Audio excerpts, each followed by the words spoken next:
Of Europe. Yeah. He has also worked in Netherlands and Belgium. I was in Delft. In Delft. EU Delft. Very good school. About almost 12 years there. Oh, wow. So you speak Dutch? Ja, ja. Bijna goed. Bijna goed. Nou, bijna is niet goed genoeg. Bijna means almost. Alles vergeten. Ja, het begin is maar niet. Nou, I lost my pointer. A point. No, I have one. It's still pointer. Yeah, it's here. That was fine. Yeah, I did. I think so. In this bag. So it must be my bag. That's what you're saying. You can use it.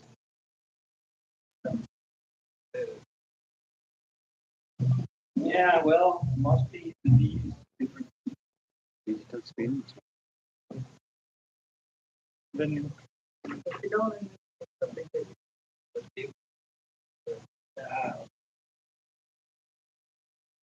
Wow.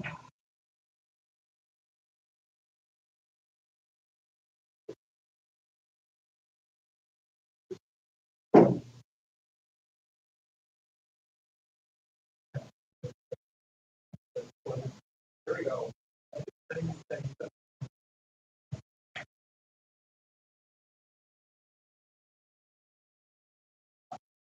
I don't think I have it. But I don't know.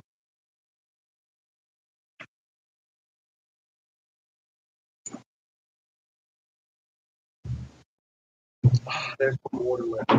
I will bring, no problem. Yes, I'll take work. Oh, you changed the battery. Ah, there we go.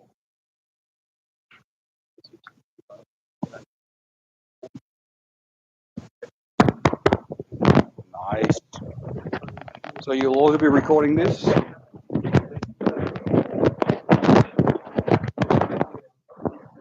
Okay. 1, 2, 3. Okay. Do we start now? Do we wait 2 minutes? 6 minutes. Let's synchronize our watches. It is now 14:45. 55. Yes, exactly 55. Oh, thank you.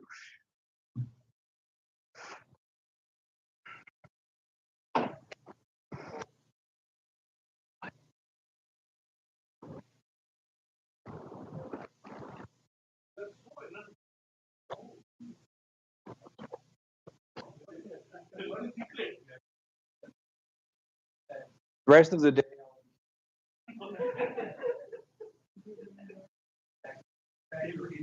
My midday afternoon cycle. But I can tell that I'm not in the right mode here. You see, I'm now in 4-3 mode because some of the other places I visited had 4-3 mode. So now we'll go to, let's see here, design, and then into screen size. And now we'll be in 69 mode. How about that? I also look better in 69 mode because I become even wider.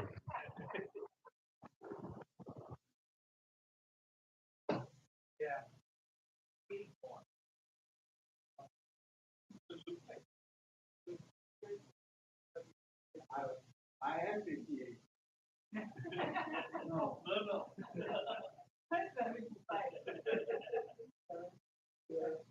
No, I was born in 1950. You were born in 1948. Yes. I'm going off by 1 year. Yeah. And I people. Your guest spending is really cool. I'm sorry? Guest spending.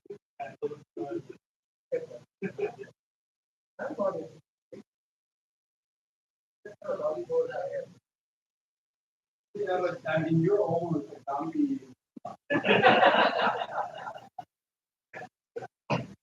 I'm more like a trumpet.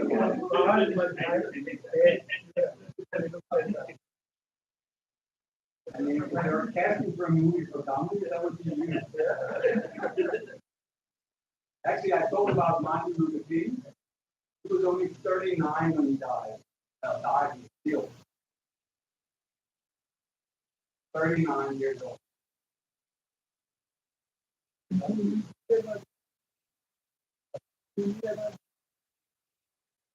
Well, Malcolm X contemporary was also.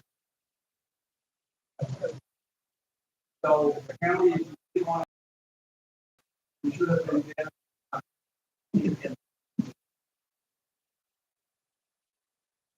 39 years of age.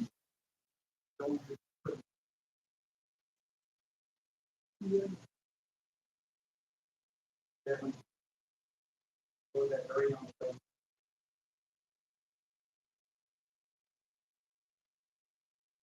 Yeah.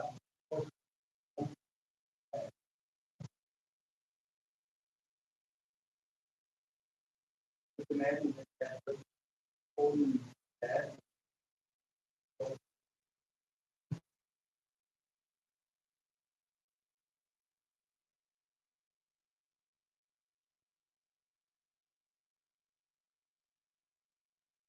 I had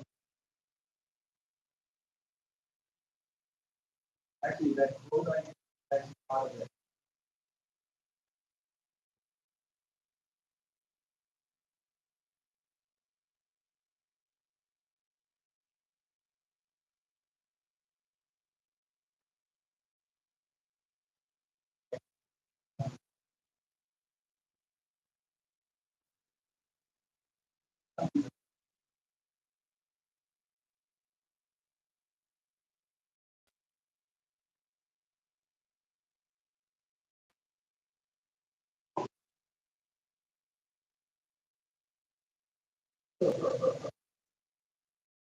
Okay.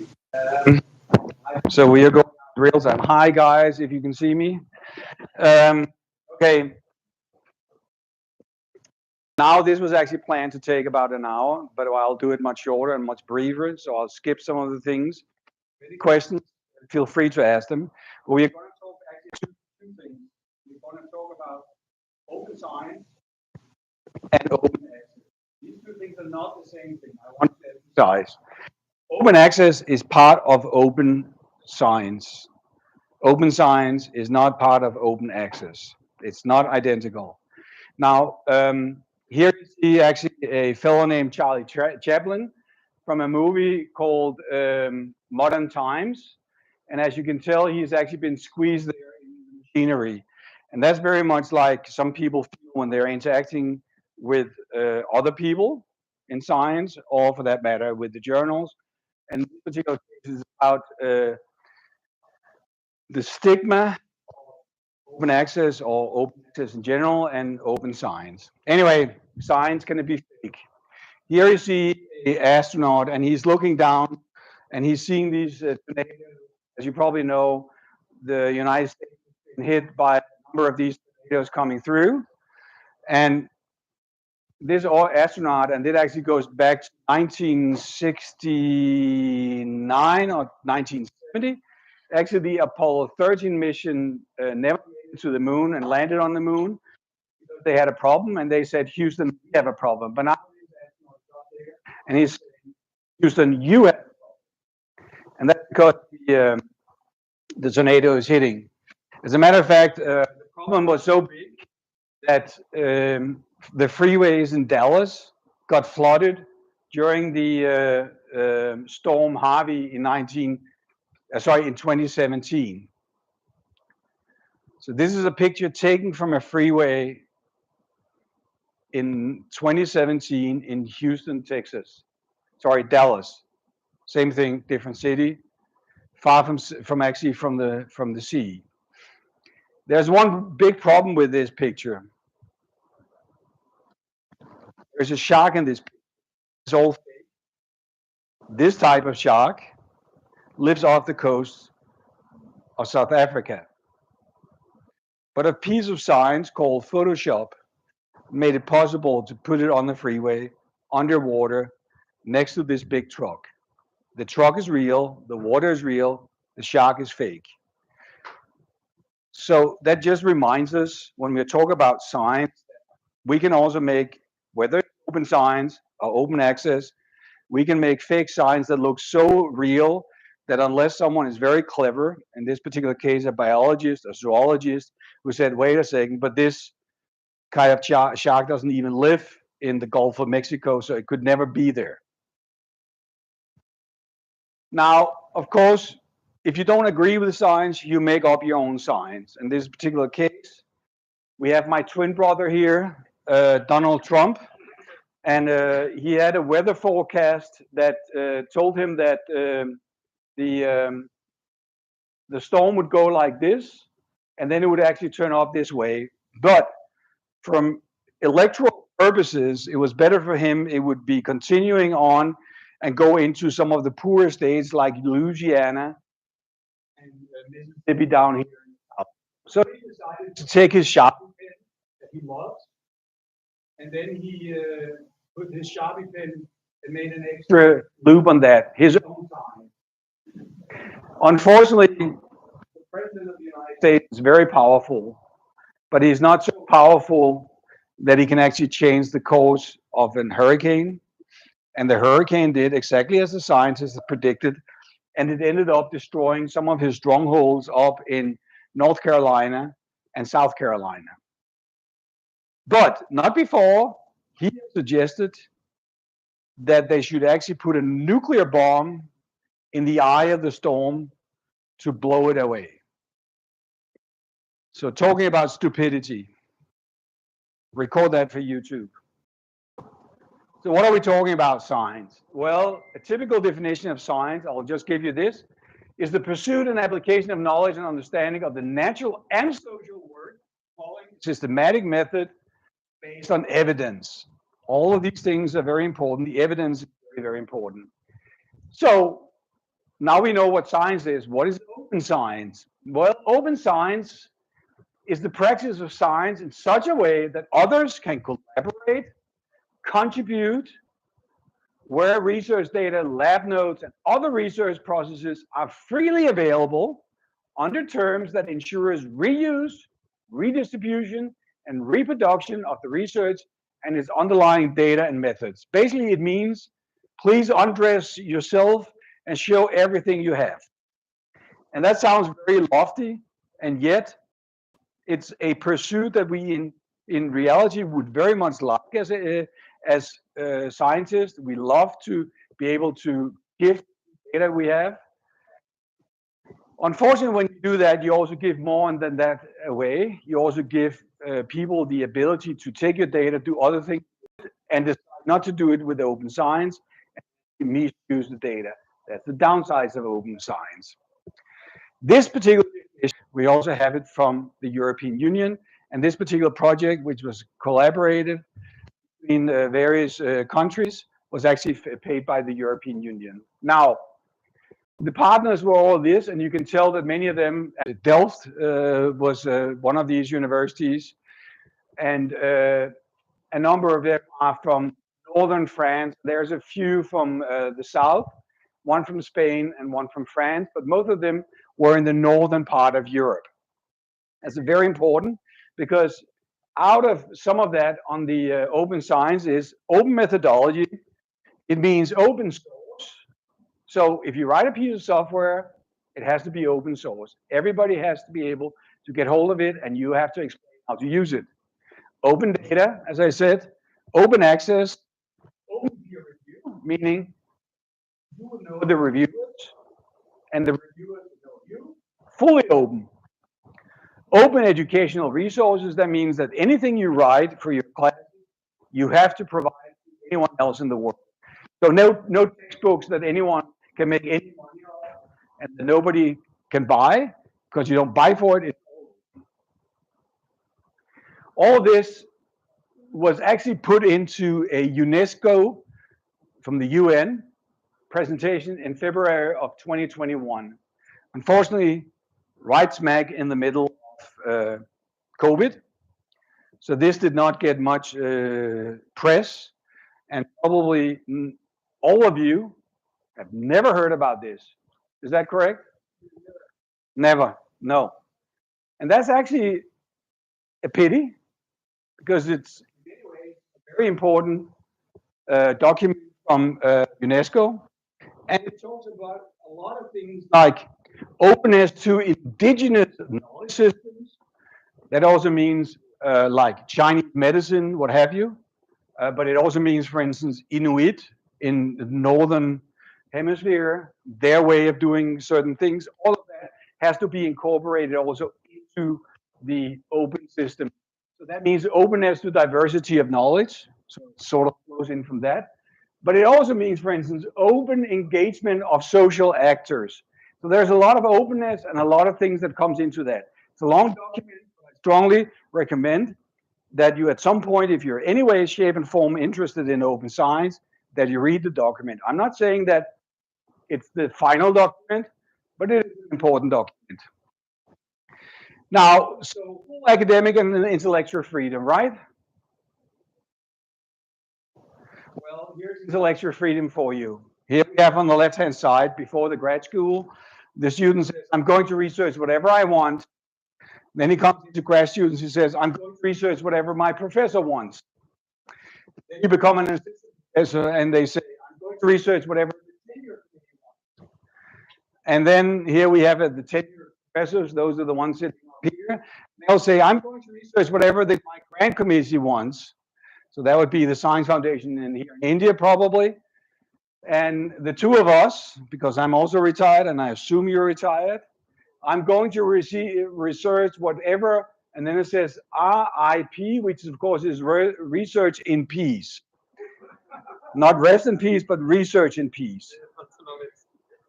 So is the term open for interpretation? And the answer, short answer of that is yes, it is.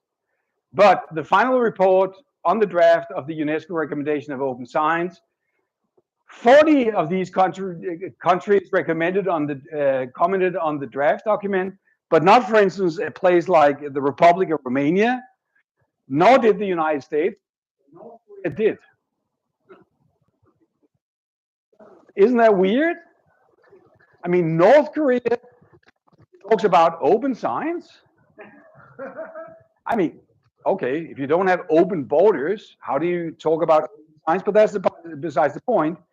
But as a matter of fact, places like Romania, for that matter, the United States, they decided, well, what do we care? They can write whatever they want.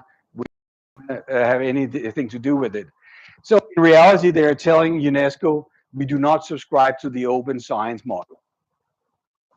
The Netherlands wrote, use of the term fair data instead of open data, as the meaning of the latter is more ambiguous and less beneficial for the enhancement of open science, as it bears the risk of data harvesting by commercial parties.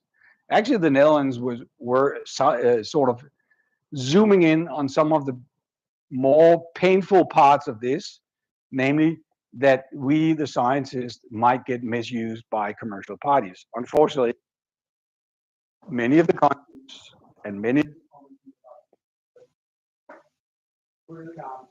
nothing was done with it. Negotiation. Once again, this was the open access and the open peer review, two very important parts, and to zoom in now. But once again, open science, much bigger than open access. Many people think that you're talking about open science, talk about open access, but it's just a tiny part of the whole deal.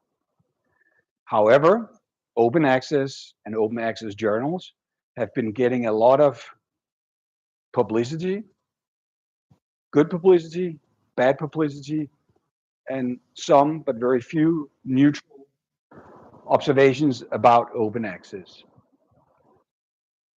And the last one, probably also very important, places like India, open educational resources. So that would in principle mean that if suppose many countries, all countries would contribute part of it, you would be able to access to their resources in terms of textbooks, the data they have used for it, what have you. That part of it, and that's probably also why I should have tried the different color. So the graduation of that likelihood of that, slim to none. The open 3 is almost non-existent at the point. There are a few funding agencies that sort of requires you to give some of the data away. NIH is one of them. So if you're in the medicine kind of health and you get money from NIH, you will be forced to submit that, and your papers have to be accessible. It doesn't have to be in an open access journal, but it has to be accessible through NIH. But the 3 top ones at this moment is almost non-existing. Yes, there are no wooden shoes in this.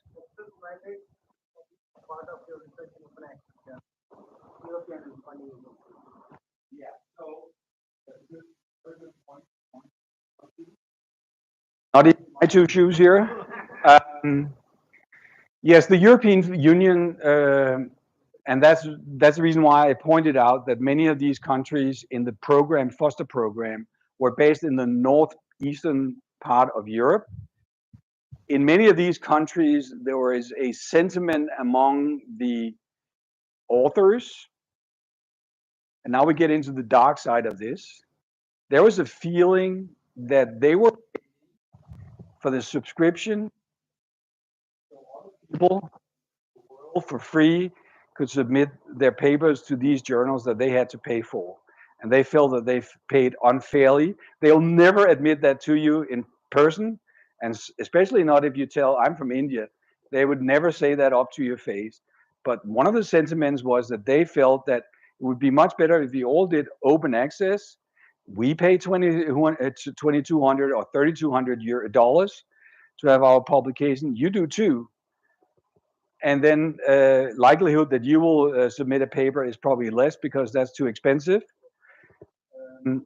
But they felt that the price should be the same for all. Later on, they sort of changed that a little bit and they talked about fair pricing, but they never really specialized that. It's a very long discussion. It's called Plan S, and I think I single slide on it, but it was actually out of the program parallel to that. There is this, and part of that was a sentiment that we pay from Europe too much money for our subscriptions compared to the rest of the world. They have no idea because they don't know, because the only ones that know are the publishers, and they'll never tell them face to face. But we do know what we pay, which is a lot.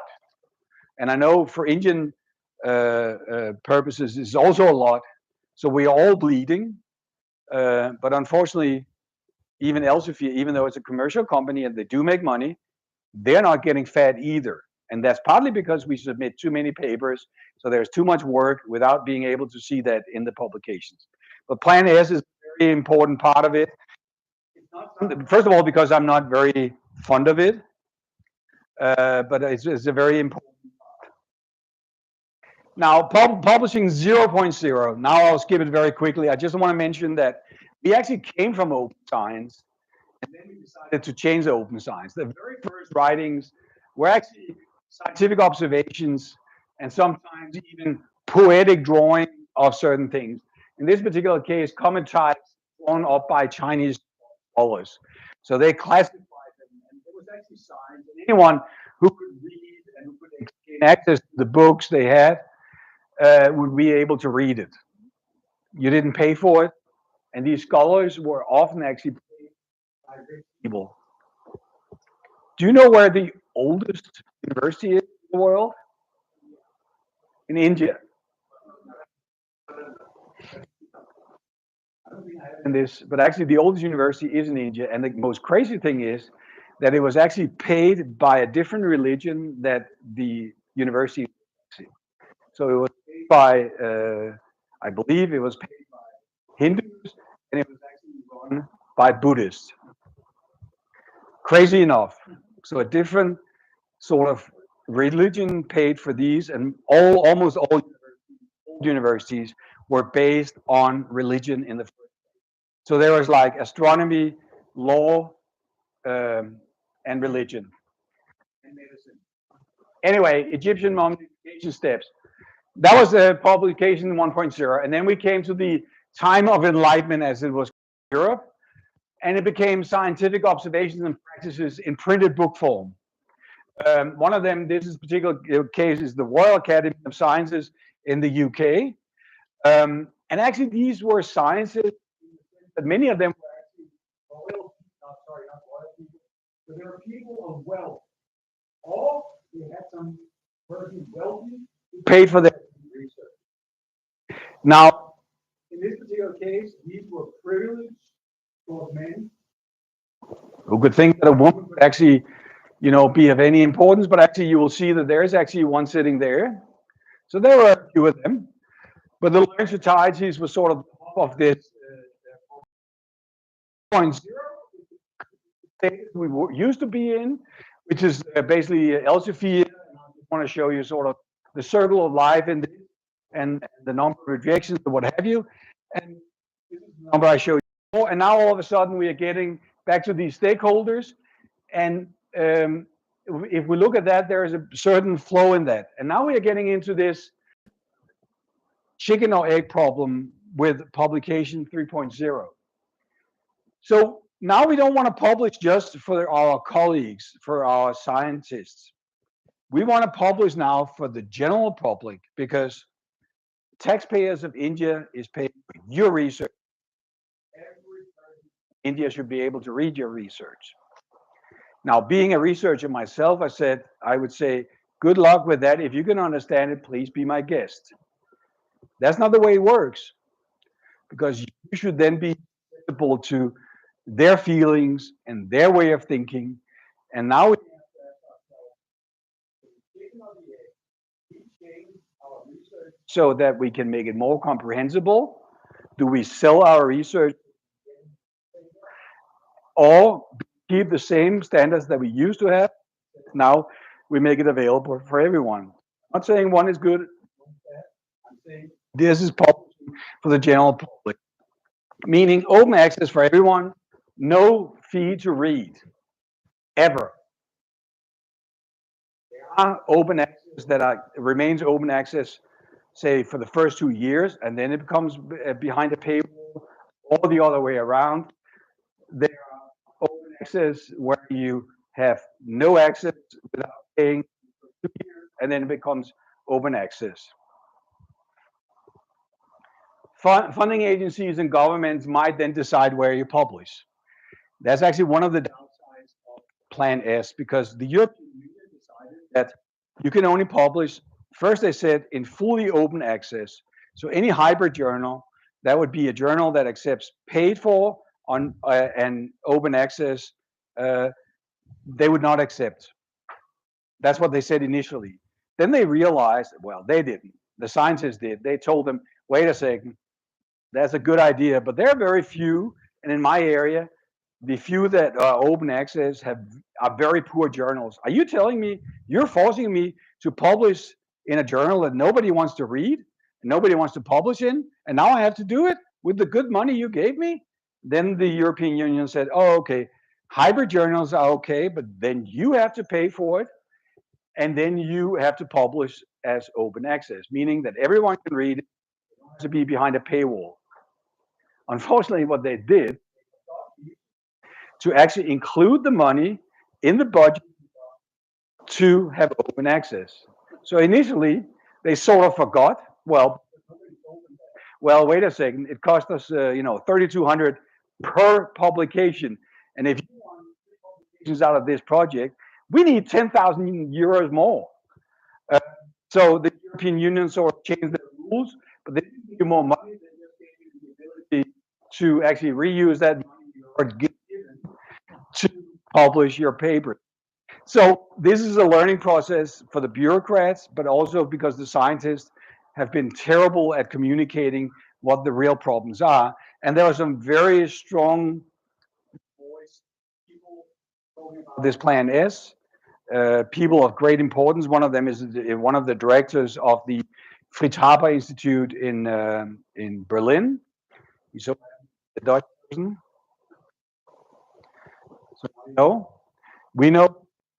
And paying for open access could mean one prize for all countries and universities, or your country funding and funding agencies pays for all publications. Okay? That was actually sort of part of the plan. One prize, meaning you pay as much as I would have to pay. I think that's a good deal. What do you think? You have a crazy doubt? All doubts are crazy. When I'm told.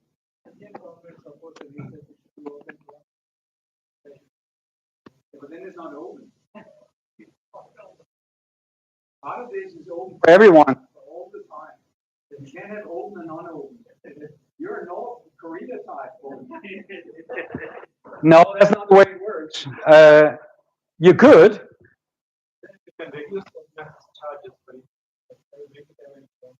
Yes. And then we'll make journals only for India. The Indian Journal of Applied Service Science.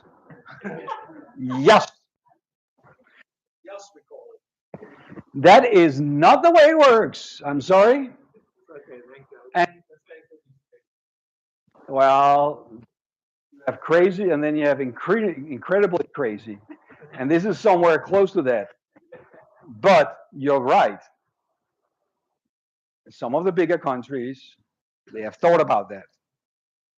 As a matter of fact, without mentioning any other names, but you can imagine some of the big countries in the world, they would like to have the databases part of this open science, not open access, but open science, databases that would be only accessible from an IP address within that country. As a matter of fact, not even any IP address, only an IP address that was actually registered to the organization that was allowed to get into that. But that's not open access and it's not open science. So it's a good idea, but not in the context of open science and not in the context of open access. So your country or your funding agency could pay for that. As a matter of fact, Elsevier has made a deal with Germany and many other countries in Europe.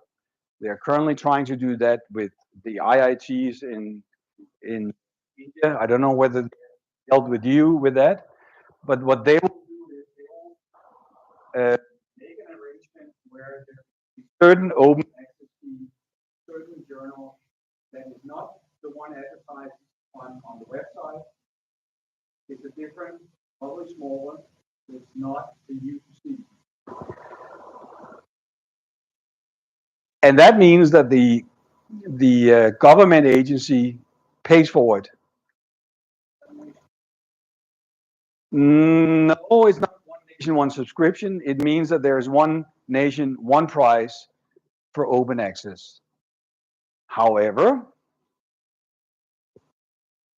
it turns out that the sky is not the limit in any, and even in Germany, they have come to realize that you can only offer so many people per year to get into Elsevier with open access. And now there's been some discussion. I don't know the final ins and outs. There's been discussions about, well, is it first come, first served? In other words, everybody submits in January 1st. Or do we actually say, no, we allotted? It's a very complicated system in just like here, you have states within the country. And how do you actually distribute that? Anyway, I don't want to go into that so much as that's how to pay for it. And that's not for me to decide. But anyway, you might end up in a position where not only does the European Union or maybe your country, someone else will tell you this is the journal you have to publish in. Do I find that a good idea as a scientist? No, I don't. You should publish where your paper fits. And of course, between us here in the audience, anything done on surface science, applied surface science, of course, that should be applied surface science. But forget I said that. Most open access journals charge once a paper has been accepted. So what is the incentive for a journal not to accept paper? There is no incentive. As a matter of fact, there is an incentive to accept the paper. Just imagine that we would know that if we don't accept the paper, we'll not get paid. Just imagine you're employed by a company and you know if I don't accept that, and yes, someone said it, one of the companies that do that is NPI. They are relying on accept the papers that are being paid for. That's not the model we have. We're not relying on that. Obviously, Elsevier relies on that if it's open access. Typical charge is 25 to put in context. Actually, our journal, I think it's 32 or 3,400 US dollars. Fully open access. So it's not cheap. I'm sure it's much more than a month salary for anyone in India. Yeah. So there's something else called parasitic journals, and they can undercut that price. They'll give it cheaper. So you have McDonald's, and then you have McDonald's, and McDonald's will sell you a hamburger cheaper than McDonald's. except it's not made out of chicken meat, but it's made out of kangaroo meat or no meat or whatever. What I'm trying to say is you can make something that looks a lot like the other journal and then make money out of it. Our journal has this conference of applied service science in China. Lo and behold, there's an international conference on applied service science in London before our conference. It so happens it's in a hotel where at the same time there's about 20 other conferences. Don't make the mistake, go to the wrong conference. Your paper will be accepted, they will take your money, you will be able to make a presentation about the paper. You can even probably submit to a special issue, but there will be no one in the audience who has probably ever heard of applied service science. Meaning they're just taking your money, making you think that you actually bought the real deal, and you go home. That is predatory journals, and that's predatory conferences. And be careful. There are many of them. Yes, there's something called a clone journal.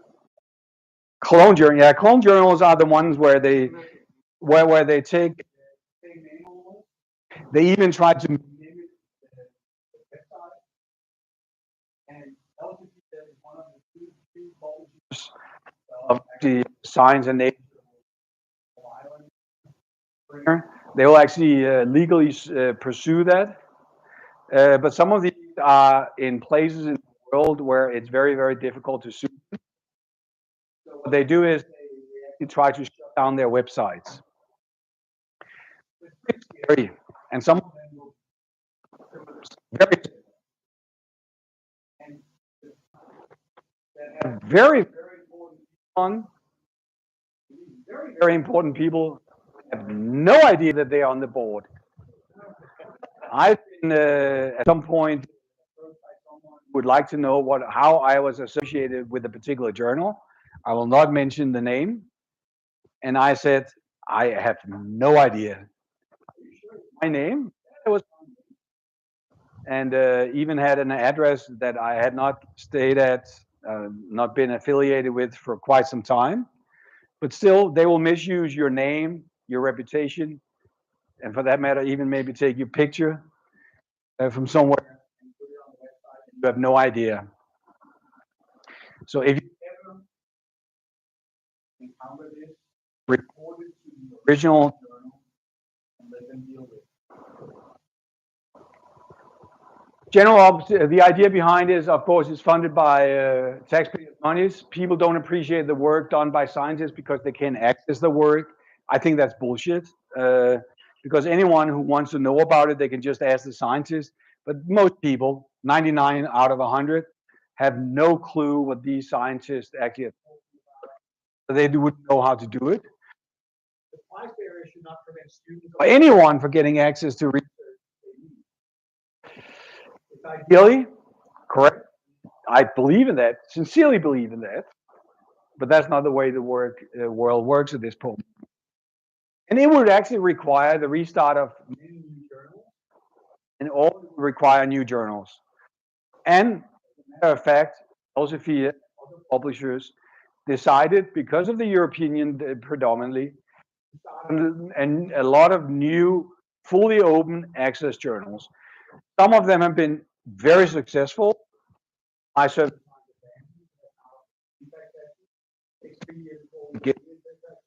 and they have an impact factor of in excess of 6. No.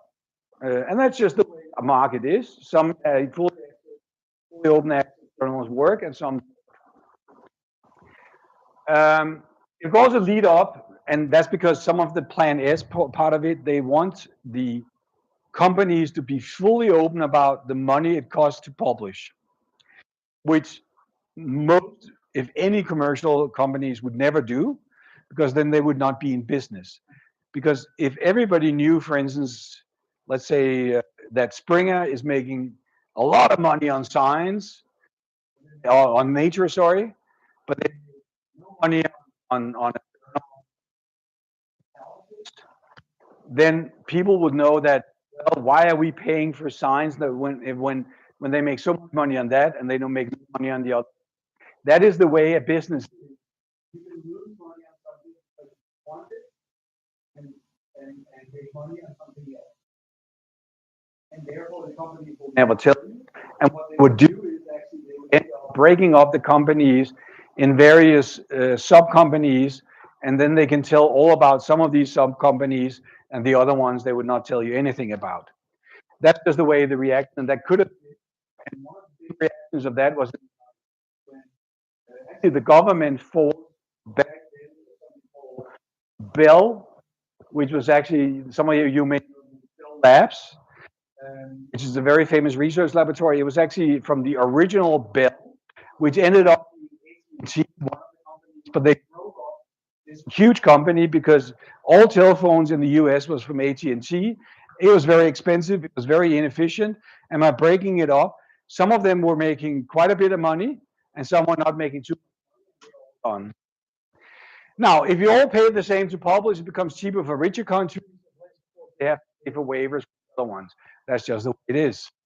Now, this is all called rightresearch.org, and I strongly suggest you go there and read some of that. Once again, you'll get it. Now, Plan S, very shortly. This is a long list of these things, but it says here, among one of the things, publication fees should be covered by the funders or universities, not individual researchers. What they mean by that, I'm not quite sure, because someone has to pay for it. And of course, you don't pay it out of your own salary, but you may have to pay it out of the own research fund you had. But let me think. No, I didn't include that part of it, but actually, it actually also says that oh yeah, here it says such publication fees should be standardized and capped. What does it mean standardized? Does that mean that everybody is paying the same? They left that in the middle, but they that we all pay the same. Okay, and they wanted that before 2021. Now today we are in 2023. What happened in the meantime? Well, COVID for one thing, but more importantly, people sort of realize that, wait a second, that's probably not a good idea, all of this.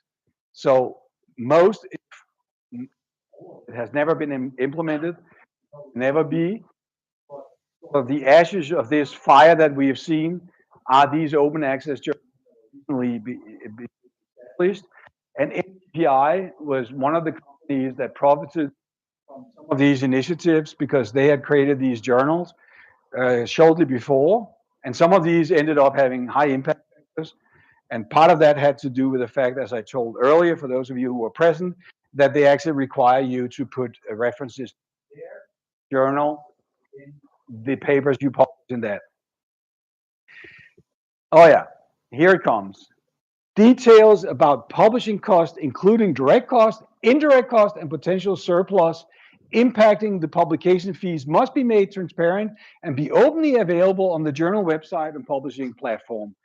That is a absolutely no-go for any commercial publisher. Trust me, ain't gonna happen. In plain English, no can do. Not gonna happen. I know they wanted that. Not gonna happen. Not even APS. Not even APS does that.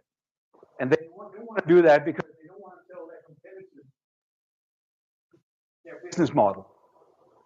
And you would be surprised that ACS and APS has very large overheads.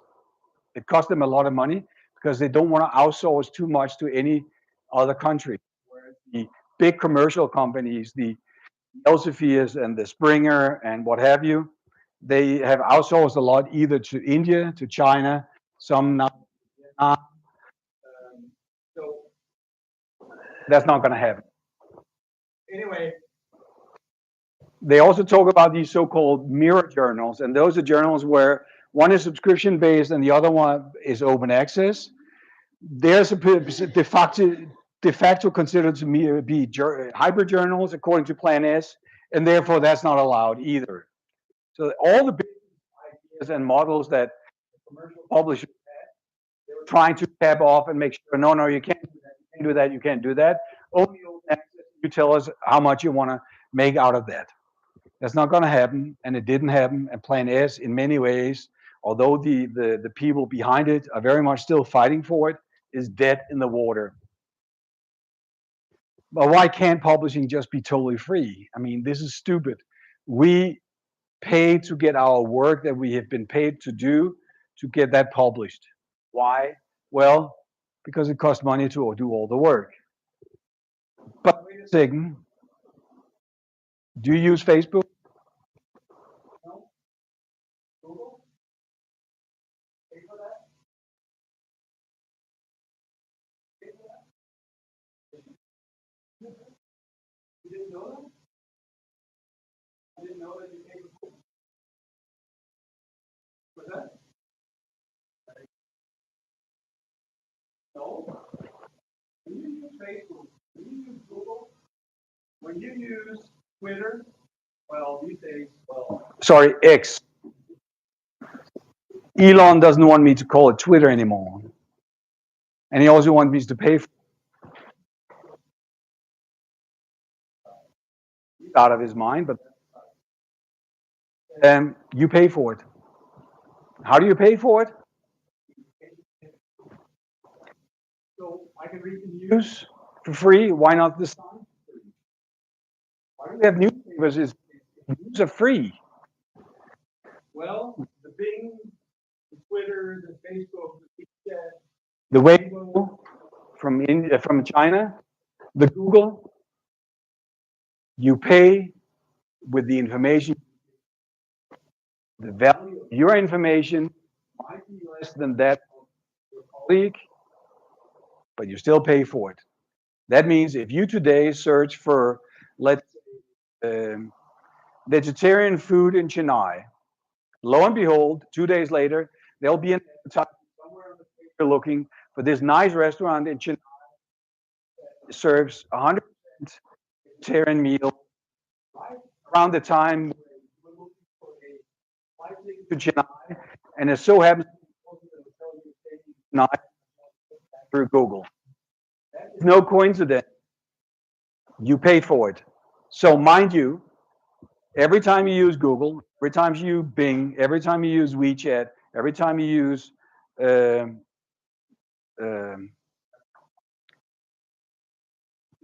Twitter, anytime you use Facebook, what happens? Anything that is free is not free.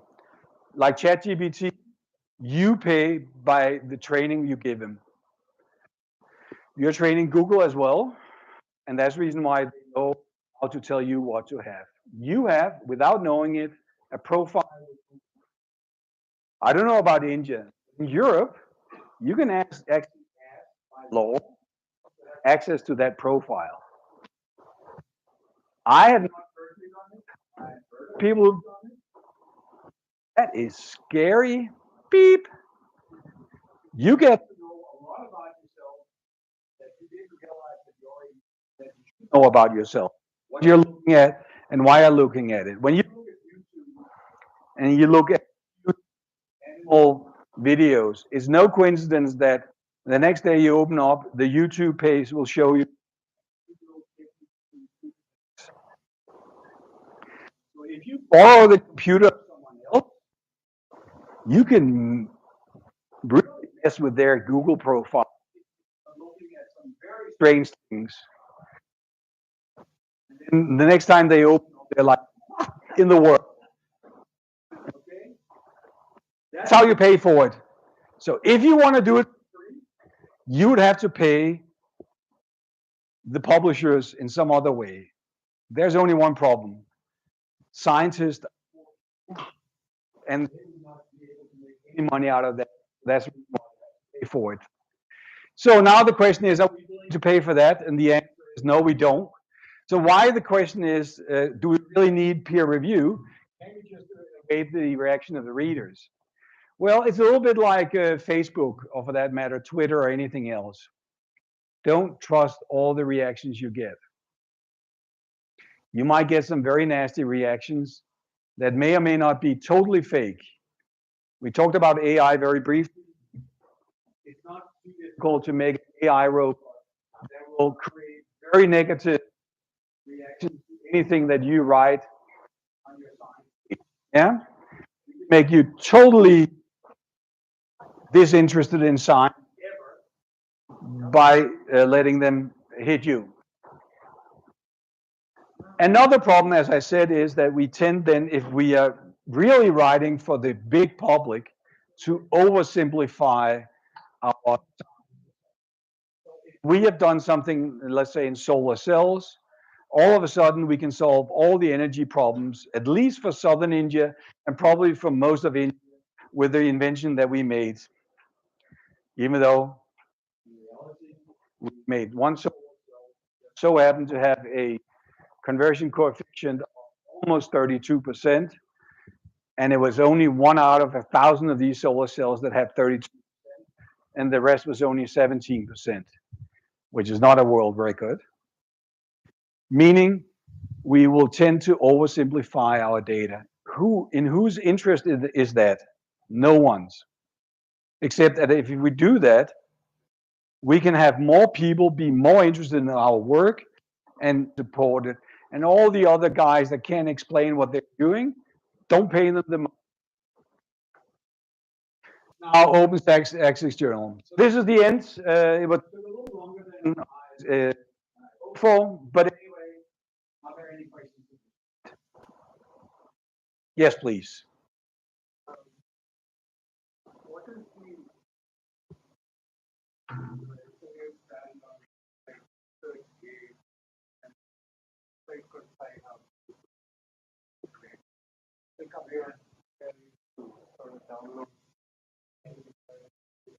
first of all, okay. The question is, what position here on Sci-Hub and on Web of Science? Oh, ResearchGate. I'm sorry. Web of Science is from Clarivate. Okay, I'm not employed by Elsevier, so you would actually have to ask Dr. Shrey. But my personal view, okay, ResearchGate I have no problem with, in the sense that people are free to do whatever they want and put up there. It's there. The other side you mentioned, I didn't know. What is that?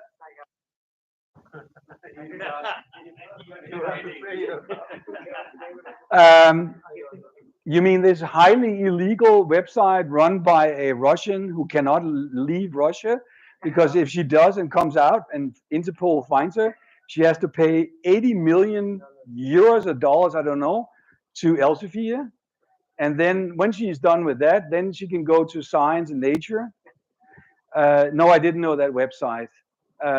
What I'm saying is that it's stolen data that you are then stealing again. So what are we violating by downloading?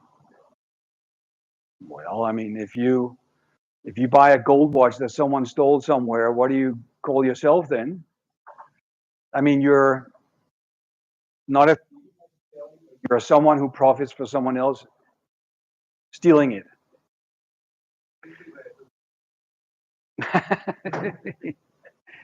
Yeah. So you're an associate thief. Yeah, I mean, I can be honest with you. It's an illegal site. Oh, you wanna rat on them? You wanna?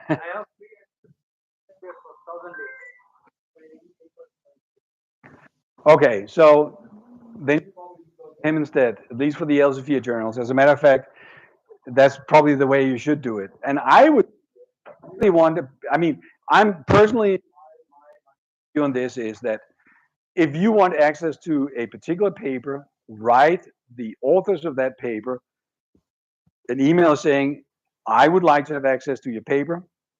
They will send you a PDF of that. Is that what they do then stealing? No. And although they don't own the copyright, in the good old days, it was their work. And although they don't own the copyright, in the good old days, it would preprint. And so that might even cite your paper. And by reaching out to them personally, PDF, I mean, the likelihood, 99%. As a matter of fact, you cannot gain access to.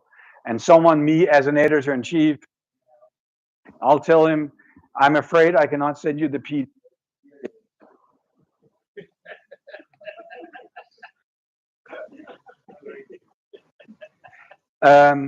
Because, but sometimes, you know, you make a mistake and you put an attachment to an email. And obviously, I hope that Dr. Frey will not go back and tell Elsevier this. Um, but I would strongly not only do you to them, they might be very interested to hear what you have done that relates. And these things are much more important than, because you have to realize that this Russian lady, she doesn't do it because she wants to be a nice person. She's making money out of that too. In the exact same way as the Googles, the Facebook, or what have you are making money.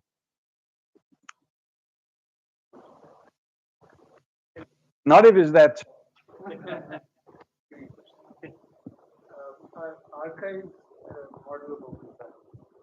Like archive is the No, because the archives are publicly available, and you mean like X archive and things like that? No, because they're not violating anything, and as a matter of fact, Elsevier even have their own preprint service, yeah, SSIN, I think it's called. No, SSIN. That's Bringer. Different. I don't know that company either. You and I, of course I do. So nothing wrong with that, and that's all done in the open, and these archives are truly run typically by universities or people who make no money out of the fact that they do that. The other one, the Russian website, is really run for money, and so what they're doing is they're really stealing things, downloading things illegally, and then selling it to other. They don't sell it, but yeah, archives. But that brings me back to the deal about the peer review and the reactions to that. There are certain traditions in certain areas of physics. High energy physics is a typical example of that, where for many years they only use archives.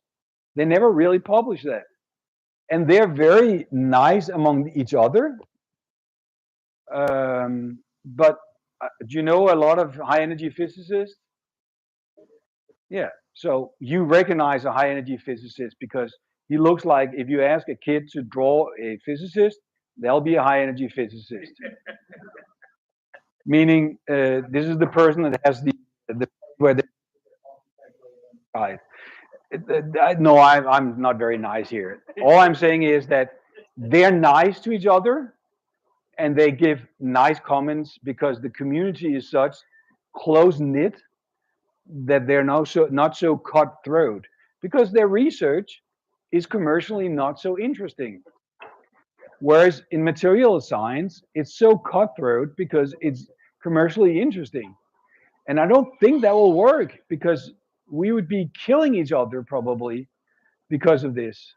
So yes, high energy physics is one of these, and some of the fundamental physics, theoretical physics, yes, it works because they are so far away from the commercial exploitation of that, even for that matter, astronomy,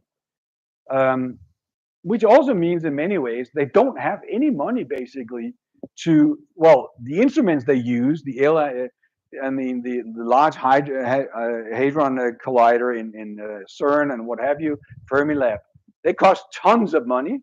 They cost tons of money to run, but the researchers themselves have nothing, basically. Meaning that they're interested, and then whenever they publish, I mean, we make the joke sometimes that they have, of all the authors that are in there, you always ask yourself, who is the cleaning lady of them? Meaning that these are so elaborate, these collaborations, that there are so many people there. I'm making fun of them, and when I'm with them, I tell them anyway, so don't worry. I was the dean, and we had a Nobel Prize winner. His name is H.Rudolph, and he was in high energy physics, and he know that I think that way about it, and he doesn't like it. He accepts it. Anyway, any more questions?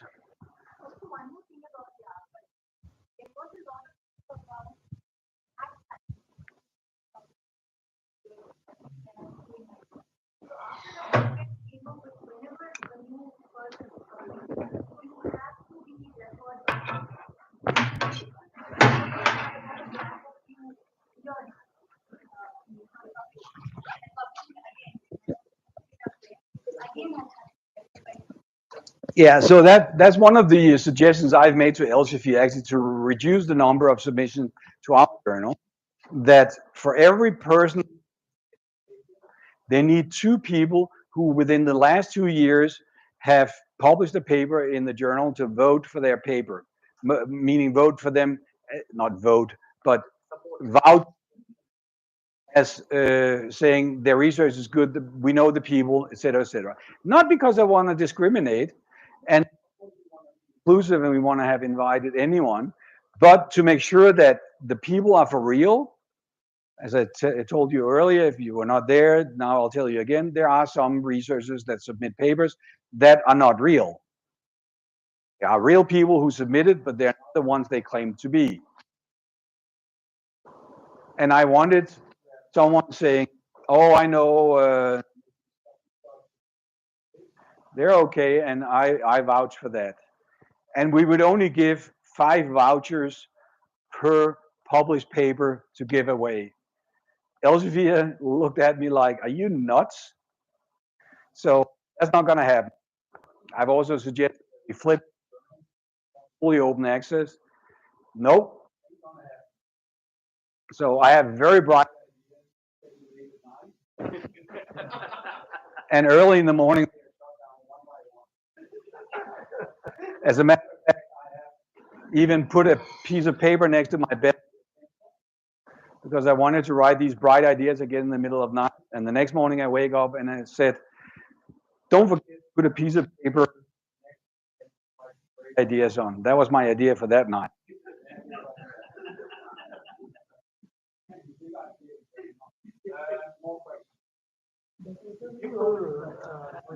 Open review as in open access.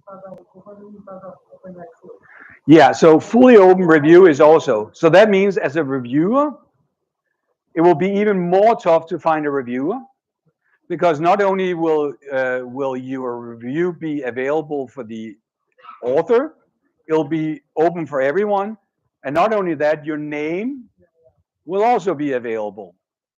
And we have a tough time finding reviewers in the first place. This will make it even more tough. We have not tried it, but it has been tried. But it turned out that for many of these, there are certain journals where it's being done. The reviewers have to consent to that. If they do, they will be open also, but not all of them. Yeah. Yes. When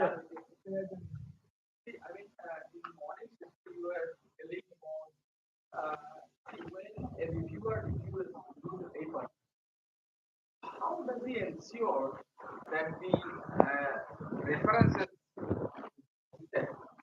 is relevant to that? Because the reviewers probably they are busy people.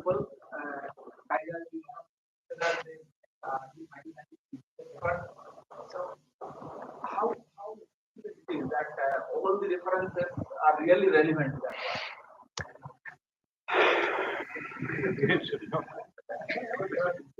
Why did I come here? Why do I get these tough questions? So the question is, how does the reviewer ensure that the citations in the paper are relevant for the paper?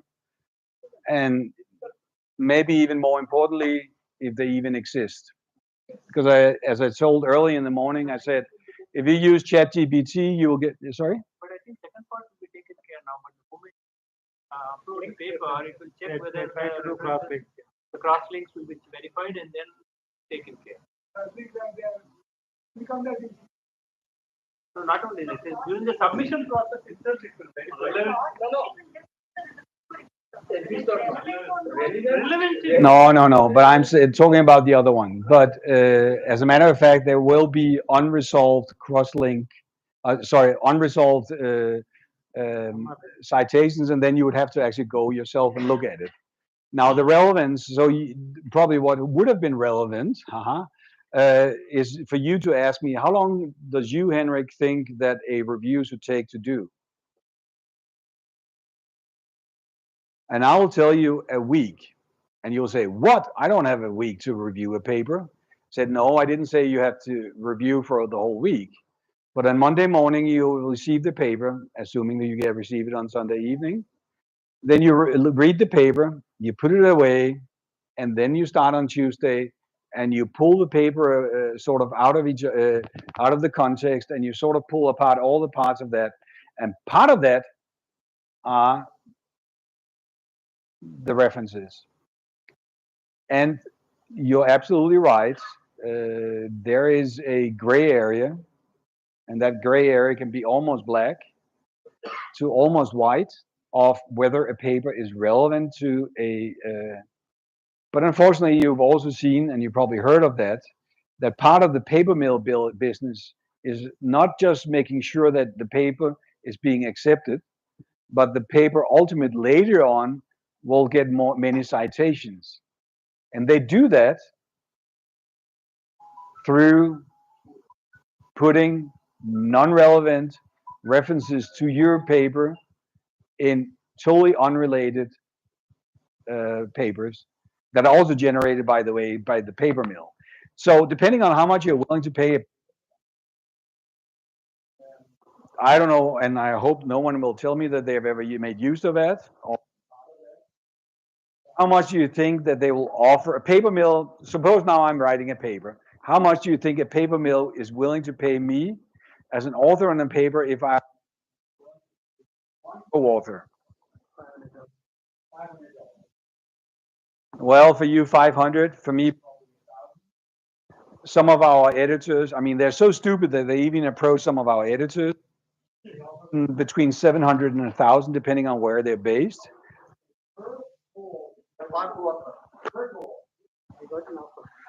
So if you're a little, and why people then, we are talking about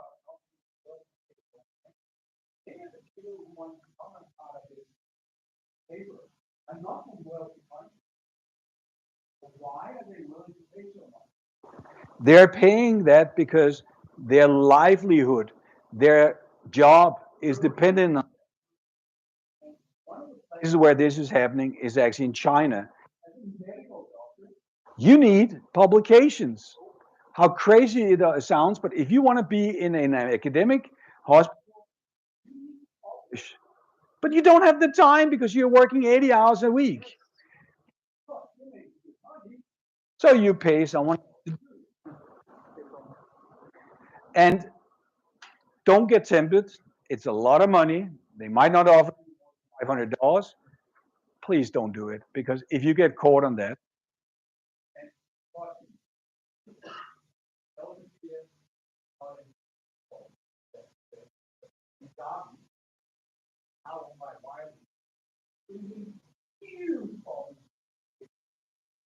I don't know whether I think it's like 50,000 impressions. 50,000 impressions of papers that somewhere or another has storage. And paper mill papers are typically papers that either contain fake or almost fake data, but it's often associated and related to verified research and original research who is partaking in this, but then it is experiments supposedly all done on the computer. They can even put noise in, or they can all make a statistical function, noise sell sheet, then they'll sell it to you. Do not. It's working on that website you mentioned.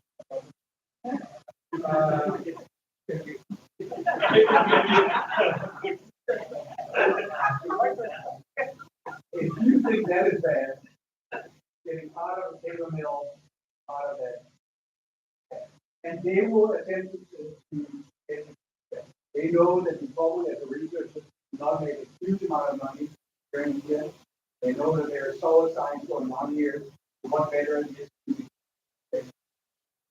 But these days, if you have authors from Hyderabad, India, and you have 2 people from Saudi Arabia. Then editors will ask questions. Tough questions. So maybe I should go home and actually talk to like that. Some situations where I know it's very tough. Some of these, I mean, with all due respect, and matter of fact, not my graduate student, but a graduate student, colleague of mine, on top of it, passed away. We have applied to his honor. One of his former graduate students was moved to a university in Hyderabad and Henrik, sorry, and got involved in one of the big ones. And that's not very nice.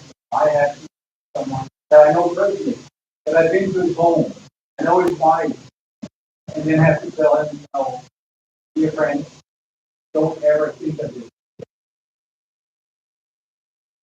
So in these Arabic countries where they have a lot of money, but they don't have yet a lot of facilities, I mean, they have so much money.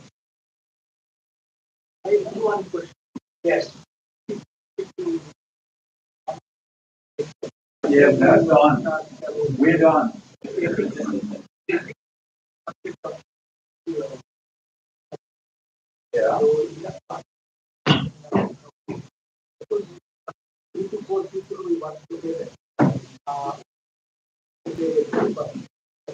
Yeah. So one of the other suppose in an unfortunate situation if we start but the editors or the organization in which we work. Okay. So they insist for the author's signatures and consent and all that. Yes. So if one of the author is no more, then under such circumstances, what would be the appropriate approach rather than requesting the head of the establishment or the editor, or is there any provision to move forward? If I understand you correctly, you're asking, we have 4 collaborators, one of them is no longer reachable. Is no more, you mean dead? Okay, well, let's hope that he or she then had a good transition.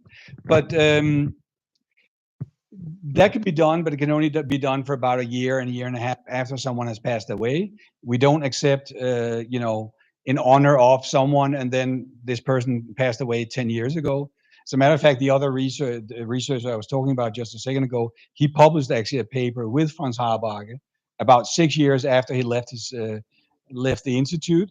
But it was actually his own work, and it was actually done with Franz Haarbage, but he was only so long to write the paper. But typically speaking, I mean, if people pass away or they get seriously ill, if it's one person, that's fine. They might even ask, oh, how did he die? Was it unexpected or whatever? But that's perfectly okay. I mean, yes, life goes on and things happen. However, we do not accept, we do not, and no journal should accept papers where someone is put on because it's an honor, in their honor, that you write the paper. That cannot be done. Then you can put them in the acknowledgements. And obviously a journal will not ask for their consent if they're dead. However, we will ask because, ideally all authors have to agree to the submission. But by default, actually we will ask whether the widow or the widower actually agrees to the submission if they have been married. But no, we will accept that. But not if you have 2 dead people on the paper, okay? Shit happens, but not twice.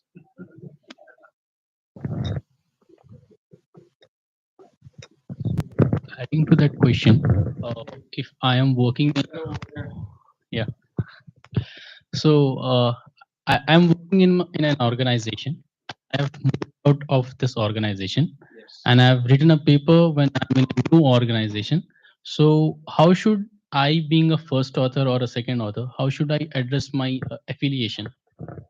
Okay, so the question is very clear. That is that you have to honor the organization that paid for this work, meaning that you write the organization where you used to be, and underneath you say present address is this and this and this and this. Once again, you cannot do that 5 years later. You do that the year or a year and a half, at most 2 years after you've left. But the way to do it is, and you should definitely not forget the organization where you did the work, because, and especially if you forget the co-authors you had on your work, because then you'll get in big trouble. Because your co-authors will know, and they will send an email to the journal, and then the journal will eventually have to retract the paper, or you have to make a corrigendum in which you say that by some stupid mistake, I forgot to mention that this was also done by this and this and this. It's getting late. I think we will stop by now, and then thank you very much. So let us all thank Professor Rudolph for enlightening lectures. On behalf of School of Engineering, Sciences and Technology, I would like Professor Apparao and Professor Das to felicitate Professor Rudolph with small memento.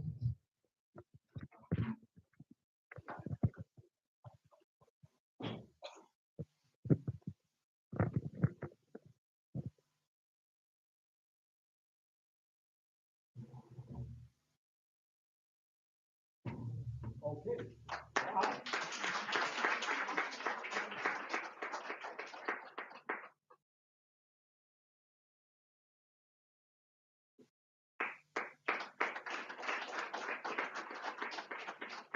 Thank you very much. Well, thank you very much. I've tried many things in my life. Actually, normally, as a full professor in the Netherlands, you actually have what's called a toga, which is this black robe that you put on with a hat and funny stuff on it. And as a matter of fact, in some universities, we have a star that we put on, and then it says what university you're from. Sometimes what faculty we have. In our case, we actually ended up getting basically the rainbow colors on one, and then on the other side, so they would have 7 different colors, 7 different departments, and then the department you're in my case, mathematics and physics, would be a yellow color on the other one. So I came home from vacation, and my toga that was placed at the university had been equipped with that. Unfortunately, the seamster, the person who was so busy in putting this on, had been so busy that my thing that was supposed to go around sort of started here but ended up here. So it had to go back. Very expensive idea. Thank you very much, and hope you'll have a wonderful day, and I'll see some good papers from you. Thank you all for